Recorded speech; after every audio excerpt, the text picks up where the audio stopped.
सगळ्यांचं हार्दिक स्वागत आहे आपल्या यूट्यूब चॅनलवरती. अशा प्रकारे कंस भरण्याच्या अवस्थेमध्ये मक्केला हलकं स्वरूपाचं पाणी जर दिलं तर ते पाणी एकदम फायदेशीर या ठिकाणी ठरत असतं, ज्यामुळे कंसातील दाणे मजबूत होण्यास मदत होते. तसेच अपेक्षित उत्पादन वाढ होत असते. म्हणून पाणी देणे आवश्यक आहे. आपल्याकडे जर पाणी पुरेशा प्रमाणात उपलब्ध नसेल तर आपण एक सरी ओली करून या ठिकाणी उत्पादन कमी पाण्यामध्ये वाढवू शकतो. कारण प्रत्येक सरीला जे पाणी लागतं त्याच्या अर्ध्या पाण्यामध्ये सरी आड जर भिजवलं तर चांगलं प्रकारचं उत्पादन आपण घेऊ शकतो.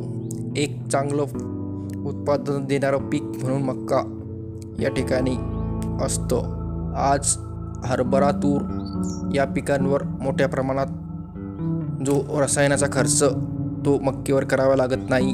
हा व्हिडिओ बघितल्याबद्दल धन्यवाद.